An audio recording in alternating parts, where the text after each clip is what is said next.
ভুল খাতেমা থেকে হেফাজত করো।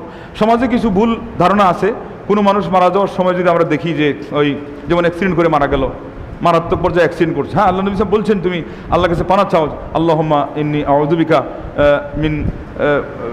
মিন জাওয়ালি নি'মাতিকা ওয়া তাহাউলি আফিয়াতিকা ওয়া ফুজাআতি নিকমাতিকা।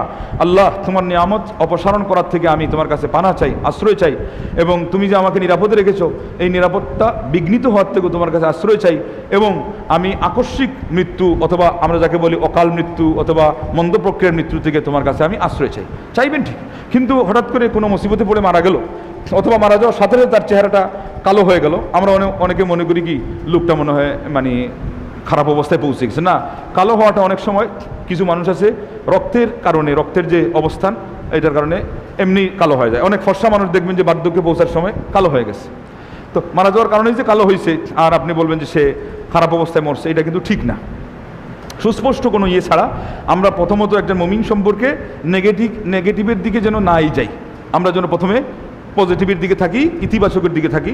কেননা প্রথমে আপনারা শুনেছেন যে মৃত্যুর ঘটনার সাথে সম্পৃক্ত যে কথাগুলো সেগুলো আল্লাহর সাথে সুধারণায় যেন আমরা নেই। সুধারণায় নিলে ইনশাআল্লাহ আল্লাহ পাক ভালোই করবেন। হ্যাঁ, যার যার আমল অনুযায়ী যেটা হওয়ার সেটা তো হবেই, তো সেই জন্য আমরা যেন অতিরিক্ত কিছু আবার বাড়ায় না দেয়। এরপরে যখন আমরা নিশ্চিত হয়ে গেলাম যে ভালো লক্ষণ নিয়ে হোক খারাপ লক্ষণ নিয়ে হোক একটা মানুষ মারা গেল, এবার সেই লোকটা যদি আসলে মুসলমান হয়ে থাকে তাহলে পরে তাকে আমরা গোসল দেবো, এটা তার পাওনা। এমনকি পরে হয়তো স্মরণে আসবে না যে একটা কাফিরও যদি হয় তাকেও কিন্তু কাফন দাফন করা, যদিও বা ওই নিয়মে গোসলের নাও করতে যান, কিন্তু এটা একটা মুসলমানের দায়িত্ব, যেহেতু সে মূলতই নাপাক, কিন্তু তার একটা মানুষ হিসাবে একটা সম্মান আছে। এই জায়গার থেকেই আমরা বলতে পারি যে মানবতা এবং মানবাধিকার এটাকে ইসলাম গুরুত্ব দিয়েছে, এমন পর্যায়ে দিয়েছে যে মানুষ হওয়াটা মুসলিম হওয়ার যেমন সিরিয়ালে আগে, ঠিক মানুষের অধিকারটা ইসলাম কিন্তু ইসলামের অধিকারও মানবিক যে ন্যায্য অধিকারটা আগে রাখছে। বলেন আলহামদুলিল্লাহ। এটা দিয়ে ইসলামের বরং আপনি মহানুভবতা, ইসলামের যে আপনার উদারতা, ইসলামের যে গভীরতা, ইসলামের যে ইনসাফ, সেটা আপনি প্রমাণ পাইলেন। এটা দিয়ে তো আপনি ইসলামটাকে গুড়েবালি করার তো অপচেষ্টা করতে পারেন না, বলে মানব ধর্ম বড় ধর্ম, নাউযুবিল্লাহি মিন যালিক। মানবাধিকার ইসলাম দিয়েছে, এটা ইসলামের কৃতিত্ব যে ইসলাম মানুষকে সম্মান দেয়। আল্লাহু আকবার। এই জন্যই আল মুসলিমু মুহতারামুন হাইয়ান ওয়া মাইয়িতা, মুসলিম ব্যক্তি সে জীবিত হোক মৃত্যু হোক সে সদা সর্বদা সম্মানিত। সেই সম্মানটা বজায় রাখতে গিয়েই আমরা তাকে সসম্মানে গোসল দিয়ে কাফন দাফন করিয়ে আমরা তাকে কবরস্থ করি, সমাধিস্থ করি। এই দৃষ্টিকোণ থেকেই গোসল দেওয়ার ব্যাপারটা এসেছে। 3 বার 5 বার 7 বার, এমনকি যদি ঠিকমতো হয়ে যায়, সাধারণত যেহেতু বেশি দেওয়া হয়েছে এই জন্য 3 বলা হয়, যদি কোনো কারণবশত 1 বারও দেওয়া লাগে সমস্যা নাই, আবার কোনো কারণে যদি 9 বারও দেওয়া লাগে সমস্যা নাই। মোট কথা বেজুর সংখ্যায় গোসল দেওয়ার কথাটা আল্লাহ নবী সাহেব নির্দেশ দিয়েছেন, এবং সেটাকে আবার ফিক্সড করেন নাই 3 অথবা 5 অথবা 7।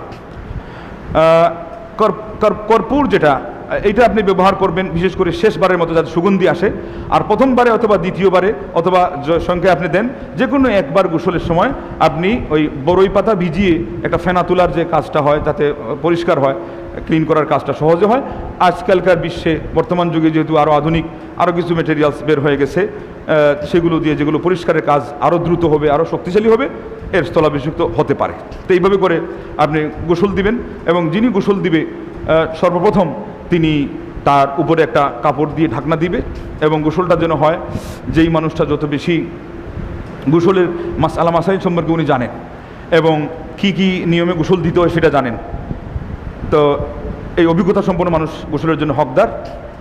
এবং গোসলের জন্য যে আমরা বলি যে আপনার মহিলা হলে মহিলা হবে, ঠিকই আছে, পর পুরুষ বা পর মহিলার ক্ষেত্রে, আর পুরুষ হলে পুরুষ গোসল দেবে, এটা ঠিক আছে। কিন্তু স্বামী স্ত্রীর ব্যাপার যদি হয় তাহলে স্বামী স্ত্রীকে এবং স্ত্রী স্বামীকে গোসল দিতেই পারে। বুখারীতে তো আল্লাহ নবী মা আয়েশাকে বলে দিয়েছেন যে আয়েশা, তুমি যদি আমার আগে মারা যাও আমি গোসলের ব্যবস্থা করবো। আল্লাহু আকবার। আমি তোমার কাফন দাফনের সব দায়িত্ব নিজ হস্তে সযত্নে আমি নিব। মা আয়েশা কত না খুশি হলেন, এর চেয়ে আনন্দ আর কি। আল্লাহু আকবার। এগুলিতে আন্তরিকতা বাড়ে, এগুলো আল্লাহ নবী সাল্লাল্লাহু আলাইহি ওয়াসাল্লামের টেকনিক, বিশ্বনবী মহানবীর টেকনিক।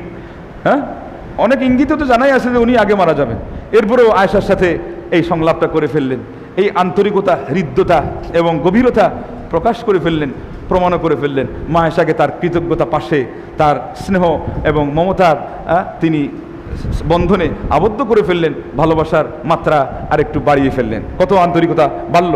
এই ধরনের ইমেজ, এই ধরনের পরিবেশ নবী মুহাম্মদ রাসূলুল্লাহ সাল্লাল্লাহু আলাইহি ওয়াসাল্লাম তৈরি করতেন। তার শিষ্য ওমরুল খাত্তাব রাদিয়াল্লাহু আনহু বলতেন, আমি তো বাহিরে গেলে শয়তানও আমার ভয় পায়, এটা তো জানোই তোমরা। হ্যাঁ, লাউ রাআকা আশ-শাইতানু তাসলুকু ফাজ্জান ইয়াসলুকু ফাজ্জান গায়রা ফাজ্জিক। ওমর, তুমি কি পরিমাণ যে কত কড়া পুলিশ, যে তোমার দেখলে ডান্ডা, পুলিশের ডান্ডা দেখে যেমন মানুষ ভয় পায়, আসামিরা যারা অপরাধী, তোমার শয়তান দেখলে এক গলিতে দেখলে আরেক গলি দিয়ে পালায়। তো সেই ওমর বলছেন, আমি যখন বাড়িতে ঢুকি তো আসিরু তিফলা, আমি তখন একটা শিশু বাচ্চার মতো হয়ে যায়। বাড়িতে গিয়ে যদি ওমরগিরি আর আমিরগিরি দেখায়, ওখানে চলবে, সংসার চলবে।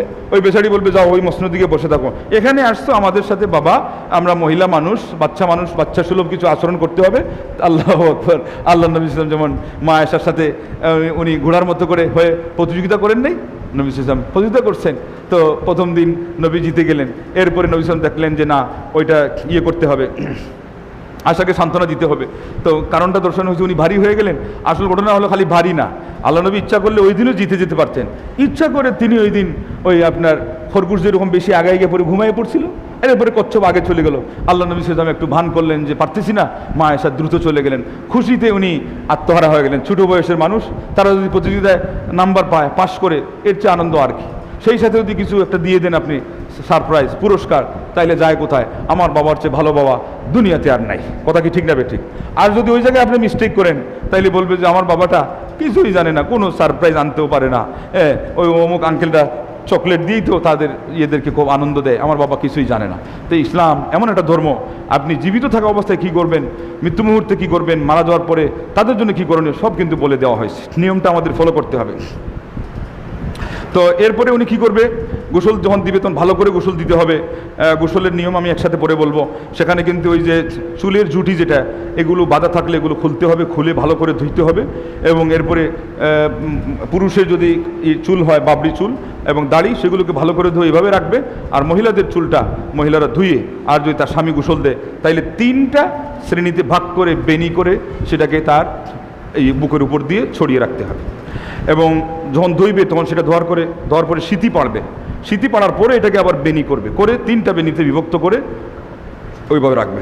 এরপরে গোসল দেওয়ার সময় ডান পার্শ্ব মানে বাম কাতের উপর শুয়ে দিয়ে ডাইন পার্শ্ব এবং সামনের দিক থেকে মানে বুকের দিক থেকে, বুকের ডাইন অংশ দিক থেকে আগে ধোয়া শুরু করবে।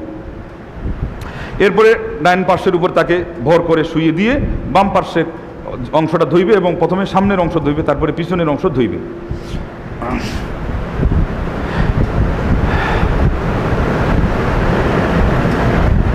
গোসল দেওয়ার পরে অথবা ওই গোসলের সাথেই যেটা বলা হলো আপনার সুগন্ধি দেওয়া, সেটা মুহরিম ব্যক্তি যদি হয়, উনি এহরাম অবস্থায় মানে হজ্জের জন্য বা উমরার জন্য করছে, তাকে সেই সুগন্ধি দেওয়া যাবে না। শহীদ ব্যক্তিকেও গোসল দেওয়ার হবে না। হানজালা রাদিয়াল্লাহু তাআলা আনহুকে যেটা করা হয়েছিল সেটা হলো, তিনি বড় নাপাকি ছিলেন, অনাপাক অবস্থায় ছিলেন। ফিরিস্তাদের মাধ্যমে খবর পৌঁছায় দেওয়া হয়েছে আল্লাহ নবী সাল্লাল্লাহু আলাইহি ওয়াসাল্লামের কাছে ওহীর মাধ্যমে, তখনই ফিরিস্তারা তাকে আসমানে নিয়ে গোসল দিয়েছেন। এই গোসল দিতে গেলে আপনার কিছু ফজিলত আছে। যে ব্যক্তি মৃত্যু ব্যক্তিকে গোসল দিবে এবং তার কোনো গোপন দোষ ত্রুটি যদি তার চোখে ধরা পড়ে যায়, তাহলে সেটা গোপন রাখবে। প্রথম কথা হলো আদব হলো উনি তাকাবে না, বিশেষ করে যেই জিনিসগুলো স্পর্শকাতর সেখানে উনি ওই যে মাস্ক বা ওই যে গ্লোভ যেটা কি যেন এটা যে নিয়ে আসে দেখানোর জন্য এটা ব্যবহার করবে, ওই হাতের যেটা হাত মোজা, এটা এক ধরনের যেরকম করলো পরে পেঁচিয়ে দিল যাতে করে ফসকে না যায়। তো এইটা ব্যবহার করে উনি পরিষ্কার করবেন এবং না তাকিয়েই যতদূর পারেন উনি চেষ্টা করবেন যাতে পরিষ্কার করতে পারেন। এবং গোসল ওই যে একবার বা 3, 5, 7 দিচ্ছেন, এখানে সব সময় গোসলের আগে তাকে বসানোর চেষ্টা করবেন, বসানোর মতোই করবেন, মানে হয় একজন মানুষ স্বাভাবিকভাবে বসে আর পেটে চাপ দিবেন। এবং চাপ দিলে যে কোনো একটা জিনিস বেরিয়ে আসতে পারে, হয় সামনের রাস্তা দিয়ে অথবা পিছনের রাস্তা দিয়ে, তখন দ্রুত সেই জিনিসটা খুব ভালো করে পরিষ্কার করার জন্য উনি প্রস্তুত থাকবেন। তো এই জিনিসগুলো কিন্তু ট্রেনিংয়ের দাবি রাখে। এদিকে পেটে চাপ দিচ্ছেন, ওদিকে আবার কিছু বের হয়ে গেলে সাথে সাথে এটা সাফ করা যাতে দুর্গন্ধ না ছড়ায় এবং পরিস্থিতিও আপনার কন্ট্রোলের নিয়ন্ত্রণের বাইরে না যায়। এই সবগুলো নিয়ম ফলো করে একজন মানুষ গোসল দিবেন। এবং হাদিসে আসছে উনি যদি গোসলটা এইভাবে দেন এবং দেওয়ার সময় তার কোনো দোষ তার চোখের সামনে অনিচ্ছায় প্রকাশ পেয়ে যায়, এরপরে তিনি তাকে বললেন না। তো আল্লাহ নবী মুহাম্মদ রাসূলুল্লাহ সাল্লাল্লাহু আলাইহি ওয়াসাল্লাম বলছেন যে এই লোকের জন্য পুরস্কার হলো 40 বার যদি সে আল্লাহর কাছে ক্ষমা চায়, মানে অন্যায় করছে 40 বার, 40 বারেই তাকে আল্লাহ পাক মাফ দিয়ে দিবেন, 40 বার, খালি এই পদ্ধতিতে তার দোষ গোপন রেখে গোসল দেওয়ার কারণে। আর যে ব্যক্তি কাফন পরিয়েছে তার জন্য মহান রব্বুল আলামিন জান্নাতে রেশমি কাপড়ের জামা পরিয়ে দিবেন।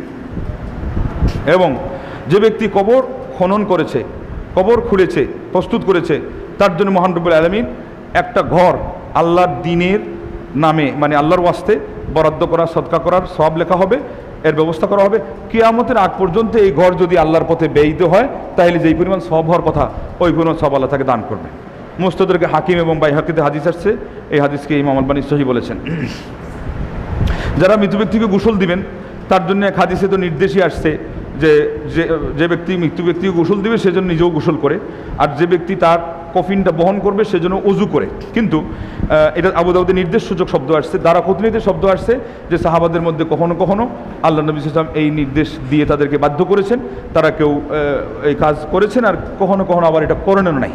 তার মানে গোসল দিয়ে নিজে গোসল করেন নাই এবং কফিন বহন করে নিজে আবার অজু করেন নাই। এই জায়গা থেকে আলিমগণ মাসালা বের করেছেন, তাহলে নির্দেশটা হলো মুস্তাহাব পর্যায়ের, এটা কোনো ফরজ ওয়াজিব পর্যায়ের না। তো মোট কথা, যিনি গোসল দিবেন আপনি যেন গোসল করে নেন, করে নেওয়াই ভালো, আর যিনি কফিন বহন করবেন আপনি যেন অজু করে নেন। কাফন দাফনের জন্যে আল্লাহ নবী সাল্লাল্লাহু আলাইহি ওয়াসাল্লাম নির্দেশ দিয়েছেন বুখারী মুসলিমে যে তোমরা তোমাদের মৃত্যু ব্যক্তিদেরকে কাফন দাফন করো, এবং সেটা প্রথমে তো হবে তার সম্পদ থেকে, তার সম্পদ যেটা থাকবে এটা কিন্তু প্রথম যে জিনিসটা বের হবে এটা তার কাফন দাফনের কাছে। যদি না থাকে তাহলে তার গার্জিয়ান যারা আছেন তারা এটার ব্যয়ভার বহন করবেন।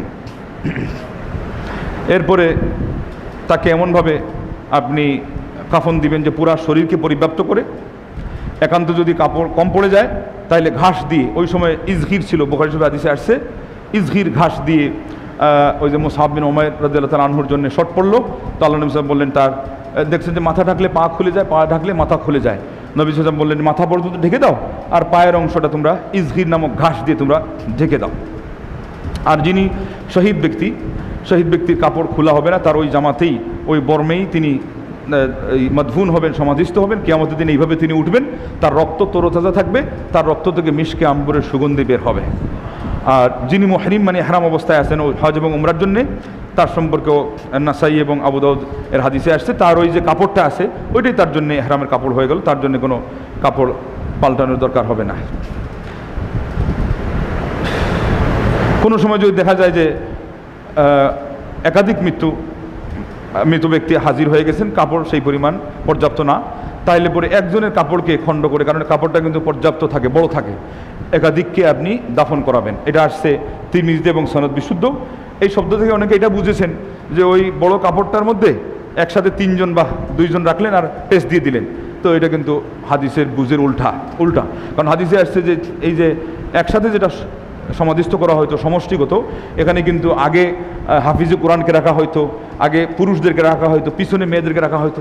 তো এক কাপড়ে যদি লেপটে দেন তো আগে পরে কীভাবে কি পার্থক্য করবেন আর একজন করে রাখবেন কিভাবে? এই জন্য এই হাদিসে বলা হয়েছে যে একজনের কাপড় দিয়ে কয়েকজনকে দাও। এটার অর্থ হলো কাপড়টা কেটে ছোটো করে কয়েকজনকে, মানে এখানে কয়েকটা পেজ দেওয়ার কথা ছিল, মোটামুটির উপর একটা পেজ দিলেন, এক অংশ দিয়ে এক সাইড দিলেন, আরেক অংশ দিয়ে আরেকটা দিলেন, সেই জন্য মূলত 3টা কাপড়ের কথা আসছে। তো 3টা কাপড়ে যাতে সব মিলে পুষিয়ে যায়। যেই কাজগুলো আমাদের জন্য মুস্তাহাব সেটা হলো কাপড়টা সাদা হওয়া। আবু দাউদ তিরমিজিতে হাদিস সাল্লাল্লাহু আলাইহি ওয়াসাল্লাম বলছেন যে তোমরা জীবিতরাও কাপড়টা সাদা পরো, কেন এটা হলো উত্তম পোশাক, উত্তম কালার, আর মৃতদেরকেও তোমরা সাদা পোশাকে তোমরা দাফন করো। এই বুড়িগঙ্গার অদূরে কয়েক বছর আগে একটা পীর বের হয়েছিল, তার সকল মুরিদদেরকে উনি দাফন করায় হলুদ রঙা কাপড় দিয়ে। আজব কাহিনী।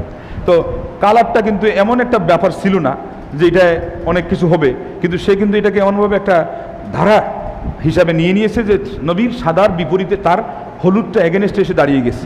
এটা সাধারণ মুসলমানরা তাদের কমন সেন্স দিয়ে তারা নিতে পারে নাই। এইভাবে অনেক আমল আছে, এমন কাজ আছে, আপনি দেখতে বুঝতে পারবেন না জিনিসটা খুব কঠিন কিনা, কিন্তু ওর যে ধাক্কাটা লাগে কোথায়, ও কী মিনিং করে সেটা দেখলে আপনিই জিহ্বায় কামড় দিয়ে বসে যাবেন, এটা করলোটা কি। আজ পর্যন্ত মুসলমানদের ইতিহাসে যতদিন পর্যন্ত সাদা কাপড় বাজারে পাওয়া গেছে, কেউ কি কোনো সবুজ কাপড় দিয়ে দাফন করছে অথবা ক্রিম কালার দিয়ে দাফন করছে? সে একটা নিয়ম বানিয়েছে হলুদ কালার। আল্লাহ আমাদেরকে হেদায়েত করুক, হেফাজত করুন। তো সাদা কাপড় হওয়াটা উত্তম। এরপরে আল্লাহ নবী সাল্লাল্লাহু আলাইহি ওয়াসাল্লামকে সাহুলি গ্রামের, ইয়েমেন শহরের সাহুলি গ্রামের সুতি কাপড় দিয়ে নবী সাল্লাল্লাহু আলাইহি ওয়াসাল্লামকে 3টা কাপড়ের মধ্যে দাফন করা হয়েছে। এটা হাদিস আছে বুখারী মুসলিমে, এবং পরিষ্কার করে বলে দেওয়া হয়েছে ওই কাপড়ে পাগড়ি ছিল না, ওই কাপড়ে কোনো জামা তথা পাঞ্জাবি ছিল না। তো আজকে আমাদের সমাজে কিন্তু দেখবেন একটাকে পাঞ্জাবি বানানো হয়, আরেকটাকে আপনার লেফাফা বানানো হয়, আরেকটাকে আপনার এই লঙ্গি বানানো হয়, না চাদর বানানো হয়। এটা তো এইভাবে নাম করার কথাও আসে নাই, এরকম তার কোনো সিস্টেমের মধ্যে পার্থক্য নেই। মহিলা হলে আরেকটা খিমার বানানো হয়, হ্যাঁ, তাকে আপনার ওই উন্না হিসাবে, আরেকটা তার ওই ওই বুকের অংশটাকে ঢাকার জন্যে আলাদা আরেকটা, এই করে 5টা। তো 5টার কিন্তু জাইনাব রাদিয়াল্লাহু আনহা সম্পর্কে আসছে যে 5টা নাকি দেওয়া হয়েছে, আরও কিছু বর্ণনা আসছে, কিন্তু একটাও বিশুদ্ধ নাই। তো সেই জন্যে কাপড়ের সংখ্যা কিন্তু মূলত 3টা, যেই 3টা আজকে আপনাদের সামনে উপস্থিত হয়েছে। এই 3টা নিয়েই আমরা সবাই ইনশাল্লাহ কবরে যেতে রাজি আছি। আপনারা রাজি আছেন তো? বিশুদ্ধ হাদিস যদি প্রমাণ করে যে 3টা কাপড় দিয়েই আল্লাহ নবী সাল্লাল্লাহু আলাইহি ওয়াসাল্লাম দাফন নিজে হয়েছেন, অন্যদেরকে দাফন হতে বলেছেন, সমাধিস্থ করেছেন, তাহলে আমরাও এর উপরে রাজি আছি। আল্লাহ যেন আমাদেরকে এর উপরেই দাফন কাফন সুসম্পন্ন করিয়ে জান্নাতবাসী করেন, বলুন আল্লাহুম্মা আমিন। সুগন্ধি লাগানো যায়, এবং সুগন্ধি দ্বারা উদ্দেশ্য এখানে হলো এই কাপড়টা, কাফনের কাপড়ের মধ্যে মুসনাদ আহমদের হাদিস আসছে সনদ বিশুদ্ধ, 3বার করে সুগন্ধি লাগাতে পারেন। এবং এই কাফনের কাপড়গুলো 3টাই পরপর, একটা দিয়ে একটা প্রলেপ হবে, আরেকটা দিয়ে আরেকটা আপনার মুড়িয়ে দেওয়া হবে, তৃতীয়টা দিয়ে মুড়িয়ে দেওয়া হবে, এবং এগুলো একটার চেয়ে আরেকটা আরও বড়ো হবে। কারণ ওই পরে যেটা আসছে ওইটা ওই তার আগেরটা সহ ওনার বডিটাকে পেঁচাচ্ছে, তাহলে উনি আরেকটু বড়ো লাগবে, স্বাভাবিক কথা। তৃতীয়টা হবে সবচেয়ে বড়ো, এবং এইভাবে করে আপনি সবগুলোকে শেষ পর্যন্ত তার 2 দিকে করে মুড়ে নিয়ে এরপর এটাকে একটা বেঁধে দিবেন, যে এখানে দেখাই দেওয়ার জন্য নিয়ে আসা হয়েছে, এই যেগুলো দিয়ে আপনি বাঁধবেন। আমরা সব শেষে এটা দেখাবো ইনশাল্লাহ।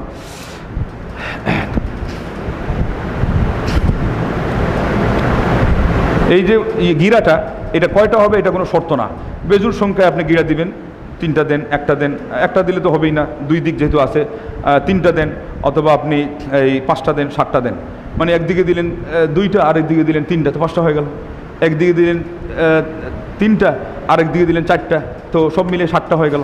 বিপরীত আপনার বেজুর